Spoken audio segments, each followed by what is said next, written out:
우리 하나님의 말씀 함께 보겠습니다. 하나님의 말씀은요, 베드로전서 2장 9절에서 10절까지의 말씀입니다. 신약성경 378쪽에 기록되어 있습니다. 베드로전서 2장 9절에서 10절까지의 말씀, 두 절 말씀인데요, 이번에 우리가 한 목소리로 크게 한번 읽어보도록 하겠습니다. 시작.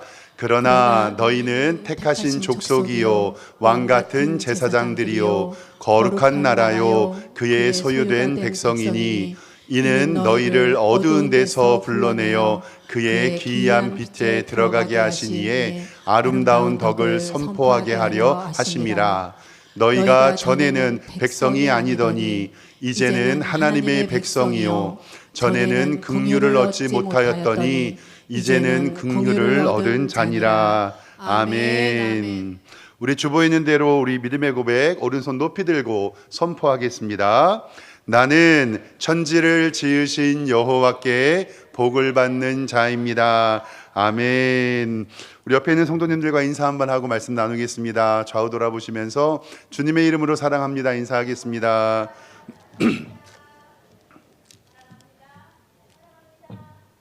네, 감사합니다. 오늘 예배 나오신 우리 성도님들을 너무 환영하고 축복합니다. 하나님께서 오늘도 우리에게 은혜 주심을 믿습니다. 제가 조금씩 돈을 모으고 있습니다. 우리 윤 집사님 음반 내드리려고 제가 꼭 음반 내드릴 거예요. 준비하십시오. 감사합니다. 역사에 관한 많은 명언과 고사성어가 있지요. 우리 독립운동가 신채호 선생님은 역사를 잊은 민족에게는 미래가 없다라고 말씀하시면서 역사 교육을 강조하셨습니다.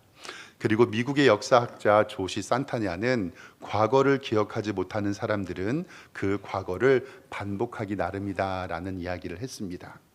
또 제가 가끔씩 하는 말이죠. 미련한 사람은 경험을 통해서 배우지만 지혜로운 사람은 역사를 통해서 배운다라고 말씀을 드렸습니다. 어르신들이 말씀하시는 온고이 지신 옛 것을 통하여 새 것을 익힌다라는 이 말도 역사의 중요성을 우리에게 강조하는 일입니다. 그래서 우리는 역사를 기록하고 특별한 기념일을 맞이하여서 그 역사를 기념하지요. 그래서 어제도 토요일이지만 6월 6일 빨간 날이었잖아요. 현충일이었습니다.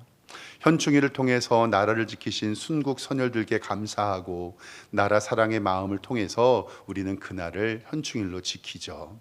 또 가만히 생각해 보면 3.1절, 7월 17일 제헌절, 8월 15일 광복절, 10월 9일 한글날 한글날 등 이렇게 많은 절기와 기념일을 우리는 갖습니다. 이렇게 국가 공휴일이 있는 이유는 꼭 기억하고 그것을 후대에 남기기 위함입니다. 이런 것처럼 하나님의 교회에도 기념주일이 있습니다. 우리 성도님들 잘 아는 예수님의 십자가를 기억하는 고난주간, 그리고 부활주일, 첫 열매에 감사하는 맥주감사주일, 그리고 하나님 앞에 추수의 감사 열매를 드리는 추수감사주일, 예수님의 탄생을 기념하는 성탄절. 이 모든 성경의 절기는 예수 그리스도에게 관심이 갖춰져 있고 우리는 그날을 세워서 기념합니다. 성경에도 기념비를 세워서 이렇게 기념했던 일들이 있어요. 우리 성도님들 잘 아시지만 창세기 28장에는요 야곱이 형 에서를 피해서 도망가요. 팥죽 한 그릇을 형에 몰래 팔고 장자권을 얻거든요. 형을 팔고 형에게 도망가여서 돌베개를 베고 잠을 잡니다. 근데 그곳에서요 하늘 사닥다리를 봅니다. 천사가 오르락 내리락 거리는 것을 봐요. 그리고 그곳에서 돌을 가져다가 기둥을 삼고 베델의 제단을 쌓지요. 또 출애굽기 24장에는 시나산의 언약을 맺은 이후에 이 모세가 12지파의 돌들을 가져다가 기념비를 쌓습니다. 여호수아 4장에도요 가나안 정복 전쟁이 시작되었을 때 하나님의 은혜로 요단강을 건너고 나서 지파별로 12개의 돌단을 쌓고 그곳에 기념비를 세우죠. 그리고 사무엘상 7장 오늘 찬양했던 에베네셀의 하나님, 블레셋과의 전쟁 후에 승리했던 선지자 사무엘은 미스바와 센 사이에 여기서 하나님께서 인도해 주셨다라는 돌로 에베네셀의 기념비를 세우죠. 이렇게 성경 안에는요, 돌단을 쌓고 기념비를 세우는 많은 일들이 있는데 이것을 하나하나 생각해 보면 기념비를 세우는 데에는 세 가지의 특징이 있습니다. 첫 번째, 기념일을 만드는 첫 번째는 뭐냐면 사람이 아닌 하나님의 역사에 초점을 맞춥니다. 기념비를 세우는 첫 번째 목적이 이거예요. 이것이 바로 기념 예배를 드리는 우리와 똑같거든요. 세상의 기념비는 사람에게 초점을 맞춥니다. 그 사람의 업적이나 그 이름을 후세에 과시하기 위함입니다. 그러나 성경의 기념비는 인간의 자랑은 철저히 외면하고 하나님의 은혜를 기억하는 데 집중하고 있습니다. 바로 사무엘상 7장 12절에 나오는 에벤에셀이 바로 그런 뜻이죠. 사무엘이 돌을 취하여 미스바와 센 사이에 세워 이르되 여호와께서 여기까지 우리를 도우셨다 하고 그의 이름을 에벤에셀이라 하니라. 아멘. 저 에벤에셀의 돌을 세울 때 사람의 능력이나 개인의 이름이나 어떠한 사람을 높인 것이 아니라 하나님께서 여기까지 우리를 인도해 주신 것을 기념하는 것이 바로 에벤에셀의 하나님입니다. 그리고 두 번째 기념비는요, 대를 잇는 신앙을 전수하는 교육의 목적으로도 사용합니다. 기념비를 세우는 또 하나의 이유는 하나님이 역사를 후손들에게 알려주려는 의도입니다. 이것은 역사 교육과 내용을 같이 하는데 여호수아 4장 20절에 이스라엘 백성들이 요단강을 건너간 다음에 12개의 돌단을 쌓을 때 이야기예요. 여호수아가 요단에서 가져온 그 12를 길갈에 세웁니다. 이스라엘 자손에게 말하여 이르되 후일에 너희의 자손들이 그들에게 아버지에게 묻기를 이 돌들은 무슨 뜻입니까? 라고 물어보면 너희는 너희 자손들에게 알게 하여 이르기를 이스라엘이 마른 땅을 밟고 이 요단을 건넜음이라. 이는 땅의 모든 백성에게 여호와의 손이 강하신 것을 알게 하며 너희가 너희의 하나님 여호와를 항상 경외하게 하려 하심이라 하라. 아멘. 즉 기념비와 기념일을 세우는 목적은 우리의 자녀들에게 이 일이 어떤 일인지 알게 전수하려는 교육의 목적입니다. 마지막 세 번째, 기념비를 세우는 이유는 기념비를 세운 이후에 우리의 신앙이 변화되고 예배와 결단이 일어나기 때문입니다. 형에게 맞아 죽을까 봐 도망했던 야곱은 베델에서 기념비를 세우는데요, 그곳에서 기름을 붓고 하나님을 섬기기로 작정합니다. 창세기 28장 18절에 이렇게 기록되어 있습니다. 야곱이 아침에 일찍이 일어나서 베개로 삼았던 돌을 가져다가 기둥으로 세우고 그 위에 기름을 붓고 내가 평안히 아버지 집으로 돌아가게 하시오면 여호와께서 나의 하나님이 되실 것이요 내가 기둥으로 세운 이 돌이 하나님의 집이 될 것이요 하나님께서 내게 주신 모든 곳에서 10분의 1을 내가 반드시 하나님께 드리겠나이다. 아멘. 이렇게 성경에서 기념비를 세우고 돌단을 쌓고 어떤 것을 기념하는 것을 좀 이유를 정리해 보면 우리가 기념 예배를 어떻게 드려야 하는지 성경은 동일하게 말씀하고 있습니다. 잠시 화면을 보여주시면요, 이것이 바로 기념 예배의 목적입니다. 첫 번째, 기념의 대상은 사람이 아닌 하나님의 역사에 초점이 있습니다. 두 번째, 기념의 목적은 대를 이어 신앙을 전수하려는 데 목적이 있습니다. 그리고 마지막 세 번째, 기념의 결과는 우리들의 신앙의 변화와 예배의 결단을 우리에게 가져다 줍니다. 이것이 바로 오늘 우리 교회가 설립 43주년 기념주일 예배를 드리는 이유입니다. 우리 교회의 43년의 역사의 주인은 하나님이시고 하나님의 역사에 초점이 있습니다. 지금까지 43년 동안 인도해 주셨던 하나님의 은혜가 우리 자녀들에게 전수하기 위하여 오늘 기념 예배를 드립니다. 그리고 오늘 기념 예배를 통하여서 우리는 신앙의 변화와 예배의 결단으로 하나님 앞에 기도해야 할 줄 믿습니다. 오늘 43주년 기념 예배에 정말 잘 오셨습니다. 우리도 성경의 이러한 원칙에 따라 오늘 감사 예배를 드려야 하는 줄 믿습니다. 우리 교회는요, 1983년 1대 목사님이신 김광수 목사님께서 사모님과 함께 교회를 개척하셨습니다. 만 43년 전이죠. 그때 성남동에서 교회를 개척하셨는데 정말 하나님께서 우리 교회에 은혜를 부어주셔서 1990년에 성남동에 있는 예배당을 성전을 세우게 되고 그곳에서 예배를 드립니다. 그리고 2003년도에는요 지금 있는 예배당 있잖아요, 오류 왕길동에 예배터를 구입하게 됩니다. 그리고 2014년, 지금부터 12년 전에 이 교회를 입당 예배를 드리고 이 석샘교회가 오류 왕길동으로 이전을 하게 되지요. 안타깝게 2021년도에 일대 담임 목사님이셨던 김광수 목사님께서 소천하셨습니다. 그리고 이후에 2022년에 1월에 제가 이 교회에 부임을 했습니다. 그래서 2026년도 현재 5년차 담임 목사로 일하고 있습니다. 지난 43년 동안 우리 교회를 세우시고 지키시고 보호하신 하나님께 모든 영광을 돌립니다. 우리가 설립 43주년 기념 예배를 드리는 이유도 하나님께만 영광 돌리며 우리의 대를 이어 이 신앙을 전수하고 우리의 신앙의 회복과 예배의 회복이 이 자리에서 일어나기를 주님의 이름으로 축원합니다. 특별히 우리 교회 생일을 맞이하여서 교회를 방문해 주신 우리 가족들과 친지들 그리고 성도님들께 너무나도 감사드립니다. 오늘 예배를 통해 하나님의 은혜와 평강이 넘치시기를 주님의 이름으로 축원합니다.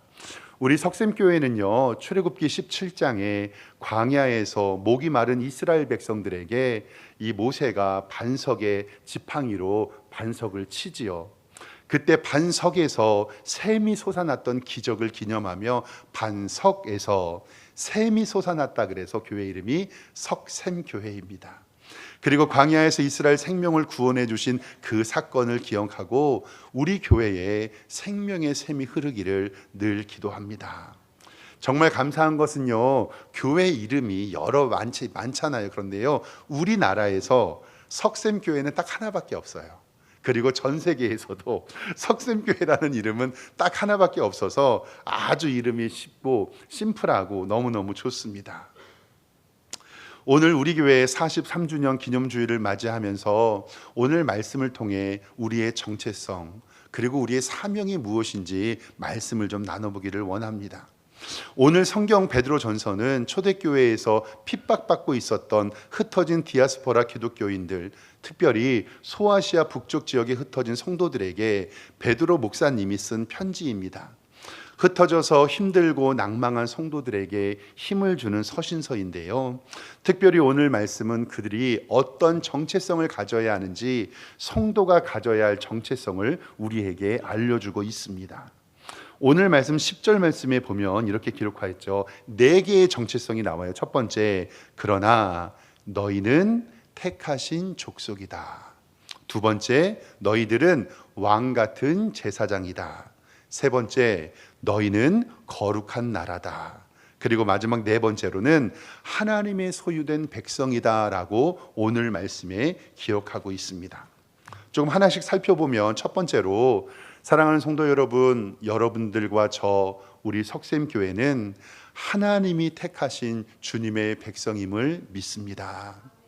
내가 예수님을 믿고 내가 결정하고 우리 석샘교회에 나온 것처럼 생각하지만요, 나를 자녀 삼아 주시고 나를 위해 십자가 지신 예수 그리스도의 은혜가 여러분들과 저를 구원한 줄 믿습니다.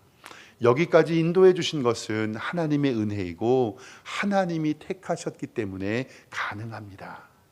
아니 목사님 오늘요 제가 교회에 왔어요. 아니에요. 하나님이 허락하지 않으시면, 하나님이 택하지 않으시면 하나님의 교회로 올 수가 없습니다. 에베소서 1장 4절 말씀에는 이렇게 기록되어 있습니다. 곧 창세전에 그리스도 안에서 우리를 택하셨다. 즉 하나님께서는 세상이 만들기도 전에 그리스도 안에서 우리를 택하셨고, 우리로 그 사랑 안에서 그 앞에 거룩하고 흠이 없게 하려고 그 기쁘신 뜻대로 우리를 예정하사 예수 그리스도로 말미암아 자기의 아들이 되게 하셨다라고 우리에게 말씀하고 있습니다. 이것이 바로 개혁교회에서는 예정론이라고 해요. 이게 뭐냐면 내가 예수님을 믿고 나의 인생을 이렇게 되돌아보니 그 순간순간 역사마다 하나님이 나를 택하시고 내게 은혜 베풀어 주시지 않았다면 나는 그때를 이겨낼 수 없었다는 거예요.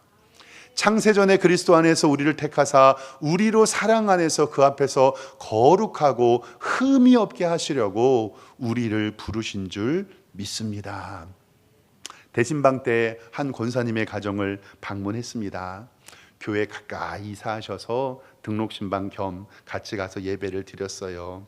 그래서 권사님께, 권사님, 이 인천 오류동 오류왕길동 지역에 아는 분이 계셔요. 어떻게 여기까지 오셨어요? 라고 했더니 권사님 하시는 말씀이, 여기에 아는 사람 하나도 없었는데 어떻게 집을 얻게 되었대요. 근데 저에게 이렇게 말씀하시는 거예요. 목사님, 이렇게 이사한 것은 이렇게 좋은 석샘교회 성도님들과 목사님 만나게 하려고 하나님이 예정하시고 선택한 줄 믿습니다. 해석이 좋아요.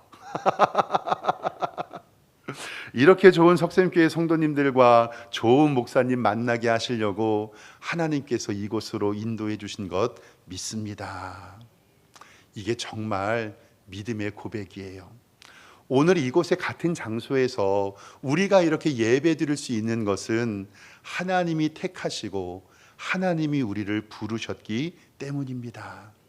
때로는 우리의 삶이 힘들고 어렵고 괴로운 일도 있었지요. 그런데 하나님이 택하셨고 인도해 주셨고 지금까지 보호해 주심을 믿습니다. 우리 교회 43년의 역사도 마찬가지지요. 기쁜 일만 있었을까요? 아니에요. 알게 모르게 눈물 흘리며 기도하고 섭섭하여 울었던 시간도 많이 있었을 줄 압니다. 그러나 하나님이 우리 성도들과 우리 교회를 택하셨고 지금까지 인도해 주셨고 또 앞으로도 인도해 주실 줄 믿습니다. 그러니 걱정하지 마십시오.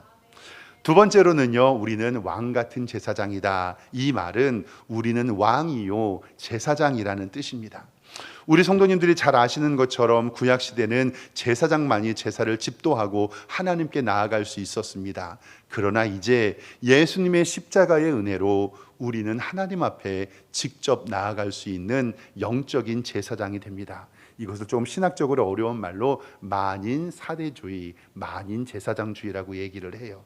그러니까 이제는 우리는 더 이상의 제사가 없이 예수 그리스도의 보혈로 바로 기도할 수 있습니다. 여기에서 왕 같은 제사장이라고 하는 것은 하나님께 직접 예배하고 기도하며 하나님의 영광을 돌리며 복음을 알지 못하는 세상 사람들에게 복음을 증거하는 통로가 바로 여러분들과 제가 된다라는 사실입니다. 그리고 그냥 제사장이 아니라 왕 같은 제사장은 하늘과 땅의 모든 권세를 가진 하나님의 자녀가 바로 여러분들과 제가 됨을 믿습니다. 왕 같은 제사장으로 이번 한 주도 복되게 살아가시기를 주님의 이름으로 축원합니다. 그리고 세 번째로는요, 우리를 거룩한 나라로 부르십니다. 하나님께서 우리를 거룩한 나라로 부르신 것은 세상과의 구별입니다. 하나님 나라의 국적을 가지게 되고 우리는 하나님의 법, 즉 하나님의 말씀을 지키면서 살아가게 됩니다. 레위기 11장 45절에 이렇게 기록되어 있습니다. 나는 너희의 하나님이 되려고 너희를 애굽 땅에서 인도하여 낸 여호와라. 내가 거룩하니 너희도 어떻게 하라고요? 거룩하라. 빌립보서 3장 20절에 그러나 우리의 시민권은 하늘에 있는지라라고 말씀하시면서 우리가 하나님 안에 거룩하여 그 천국 시민답게 살 것을 우리에게 말합니다. 혹시 오해하시면 안 됩니다. 거룩한 나라는 세상과 담을 쌓고 우리끼리 거룩한 척하는 교회가 아니라 우리의 시민권이 하늘에 있음을 고백하며 이 땅에 빛과 소금의 사명을 감당하는 것이 바로 우리의 사명인 줄 믿습니다. 마지막 네 번째 우리의 정체성은 우리는 하나님의 소유된 백성입니다. 이 소유된 백성이라는 뜻은 나의 소유권이 하나님에게 있다라는 뜻입니다. 나를 소유하기 위해서 하나님께서는 엄청난 대가를 치르셨는데 그 대가는 십자가에서 완성하셨습니다. 예수님의 보혈이 나의 죄를 구속하셨으며 이제 하나님은 너는 내 것이라, 너는 나의 소유된 백성이라고 우리에게 말씀하십니다. 에베소서 1장 7절 말씀에는 이렇게 기록하죠. 우리는 그리스도 안에서 그의 은혜의 풍성함을 따라 그의 피로 말미암아 속량 곧 죄사함을 받았느니라. 사도행전 20장 28절에도 하나님이 자기 피로 사신 교회를 보살피게 하셨느니라. 아멘. 하나님이 나를, 우리 교회의 소유권을 주장하실 수 있는 것은 예수 그리스도의 십자가의 보혈로만 가능합니다. 그렇기 때문에 나는 하나님의 소유이며 석샘교회도 하나님의 소유인 줄 믿습니다. 그렇기 때문에 하나님께서 끝까지 우리를 보호해 주시고 책임져 주십니다. 자기의 귀한 보물, 자기의 소유를 길거리에 함부로 던져는 주인이 없는 것처럼 하나뿐이 없는 자기 아들을 십자가에 죽이시고 나를 살리시고 교회를 세우셨는데 우리를 그냥 내버려 두시지 않으십니다. 방치하지 않으십니다. 이렇게 우리 교회를 43년 동안 인도하신 하나님, 저는 하나님께 이렇게 기도해요. 43년 동안 인도하셨지만 우리 교회는 언제까지 계속되어야 하냐면 주님 오실 때까지 계속될 줄 믿습니다. 제가, 아니면 성도님들이, 우리의 후손들이 예수님이 오실 그때까지 이곳에서 예배하고 주께 영광 돌리기를 소망합니다. 우리 교회가, 우리 석샘교회가 예수님 다시 오실 때까지 믿음 안에서 든든히 서 있기를 주님의 이름으로 축원합니다. 오늘 성경 본문 정리를 좀 해보면 우리를 첫 번째 택하신 족속으로 부르셨고, 두 번째 왕 같은 제사장으로 부르셨고, 세 번째 거룩한 나라로 부르셨고, 네 번째 그의 소유된 백성으로 우리를 부르셨습니다. 그래서 이제 너희는 더 이상 이전 일을 생각하지 말라라고 우리의 신분과 정체성에 대하여 분명히 변화됨을 알려주시는 것이 바로 10절의 말씀입니다. 이렇게 기록해요. 성경 보면 너희는 전에는 백성이 아니었다. 그런데 이제는 하나님의 백성이다. 너희는 전에는 긍휼을 얻지 못하였는데 이제는 긍휼을 얻었다. 성령은 우리의 신분의 변화를 분명히 말합니다. 예수님 믿기 전에 우리의 모습, 하나님의 백성이 아니었고 긍휼을 얻지 못했지만, 그러나 이제는 하나님의 백성이며 우리는 긍휼을 얻은 자인 줄 믿습니다. 예수님을 믿고 난 다음과 믿기 전에 우리의 삶은 다릅니다. 예수님을 믿고 나서는 예수님이 나를 위해 죽으신 것이 믿어지지요. 그리고 내가 오늘 우리의 삶을 마무리한다고 하더라도 죽어서 천국 갈 것을 우리는 믿습니다. 그래서 주일이면 당연히 교회 나가서 예배드려야 하고, 우리에게 수입이 있으면 11조를 통하여 하나님 앞에 헌금도 합니다. 교회 나와서 기도도 하고 시간 될 때 청소도 하고, 나의 시간과 나의 물질과 나의 힘과 나의 능력을 교회에 붓게 되는 이유가 바로 여기에 있습니다. 그런데 예수님을 알지 못하는 사람, 즉 구원을 받지 못한 사람은 그것을 이해하지 못하죠. 교회 나가서 예배하고 새벽 예배 가고 수요 예배 가고 금요 예배 가고, 그리고 이렇게 앉아서 교회 예배 드리는 걸 믿음이 없는 사람들은 이해를 하지 못해요. 그것이 성경에 기록되어 있습니다. 고린도전서 1장 18절에는 이렇게 기록되어 있는데요. 십자가의 도가 멸망하는 자들에게는 미련한 것이지만 구원을 받는 우리에게는 하나님의 능력이 됨이라. 아멘. 우리 교회는 매주 화요일 오전에 왕길역에서 전도를 해요. 특별히 전도라 그래서 다른 것은 없고, 전도지와 휴지를 오고 가는 성도들, 시민들에게 나누어 드리고 교회 인사합니다. 벌써 10년 넘게 이 사역이 이루어지고 있고, 이상로 목사님과 사모님, 권사님들이 정말로 귀하게 섬겨주고 계십니다. 저도 신방이나 다른 스케줄이 없으면 꼭 참석하려고 노력을 하는데, 얼마 전에 전도하고 있는데요, 어떤 한 할아버지가 이렇게 운동을 하시며 저를 이렇게 걸어오세요. 얼른 가가지고 전도용 휴지를 드리면서 안녕하세요, 휴지 하나 드리겠습니다, 급할 때 사용하세요, 이렇게 드렸거든요. 근데 그 할아버지 어르신이 저를 이렇게 빤히 쳐다보시면서 그대로 이렇게 얘기했어요. 제가 적어왔거든요. 젊은 사람이 멀쩡하게 생겨서 이 시간에 돈 벌러 안 가고 이딴 짓이나 하고 있다고. 진짜 워딩이 이거예요. 젊은 사람이 멀쩡하게 생겨서 이 시간에 돈 벌러 안 하고 이딴 짓 하고 있다고 저를 막 뭐라 그러시는 거예요. 근데 어르신이 믿음이 없어서 그러시는 말씀인데 뭐라고 할 수 없으니까 제가 뭐라고 했냐면요, 아유 할아버지 멀쩡하게 봐주셔서 감사합니다. 그리고 말았어요. 근데 사랑하는 성도 여러분, 하나님을 모르고 하나님의 긍휼을 받지 못한 사람은 그게 당연한 거예요. 멀쩡하게 생긴 사람이 이 낮 시간에 돈 벌러 안 가고 이런 거 타고 앉아 있으니 지금 낮 시간에 나가서 돈을 벌면 더 좋겠다라고 느껴지시겠죠. 어떤 분은 차라리 이 전도지 만들지 말고 그 돈으로 불쌍한 사람들을 도와주라고도 이야기하시는 사람이 있어요. 근데 십자가의 도가 멸망하는 자들에게는 미련한 것이지만 구원을 받는 우리들에게는 하나님의 능력임을 믿습니다. 하나님이 세상을 창조하시고 모든 만물을 주장하시고 나를 구원하시기 위해 하나뿐이 없는 아들을 이 세상에 보내주신 그 사랑을 우리는 믿습니다. 그리고 다시 오시마 약속하시며 이 땅에 오실 것을 우리에게 약속해 주셨습니다. 그리고 지금 나는 죽어도 천국 갈 것을 나는 믿습니다. 그렇기 때문에 우리가 전도하는 거예요. 하나님께서 우리에게 그 복음의 기쁜 소식을 알리라고 명령하셨거든요.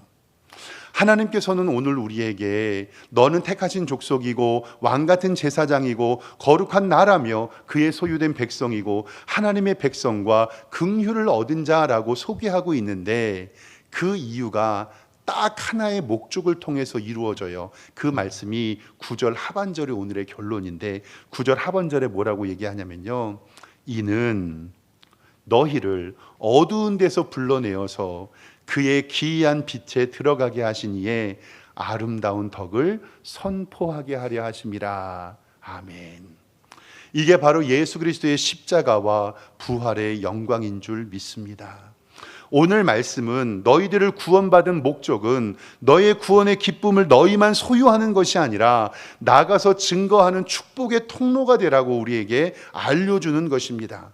하나님이 우리를 구원하시고 복을 주시는 이유는 너희들끼리 예수님 잘 믿고 잘 먹고 잘 사는 것 소유하지 말고 하나님의 기이한 빛에 들어가게 하신 이의 아름다운 덕을 선포하게 하신, 즉 주변에 나눠주는 축복의 통로가 되라고 우리에게 말씀하고 있습니다. 세상은 여전히 성도와 교회를 향하여 손가락질하지만 우리는 세상이 가질 수 없는 기이한 빛을 소유한 사람인 줄 믿습니다. 그래서 우리는 믿음을 가지고 주님 오실 때까지 하나님의 복음을 증거해야 합니다. 우리 교회의 43년의 역사, 바로 복음을 전파하는 하나님의 부르심의 순종인 줄 믿습니다. 이제 주님 오실 때까지 우리 교회가 우리를 어둠에서 건지신 주님의 덕을 우리의 입술로 선포하고 전도하며 복음을 전하기를 소망합니다. 우리 교회를 통해 오리완길동과 검단 지역이 변화되고 주님의 기이한 빛에 들어오기를 소망합니다. 오늘 예배드린 우리 성도님들과 함께하며 우리 교회가 43년의 역사를 인도해 주신 하나님께 복되게 쓰임받기를 주님의 이름으로 축원합니다. 기도하겠습니다. 하나님 아버지, 은혜와 사랑에 감사합니다. 우리를 택하신 족속과 왕같은 제사장과 거룩한 나라고 그의 소유된 백성으로 불러주신 은혜에 감사합니다. 우리만 예수 믿고 천국 가는 기쁨을 누리는 것이 아니라 가서 전하라 하신 그 말씀에 순종하여 우리 교회가 복음의 사명 감당케 하여 주시옵소서.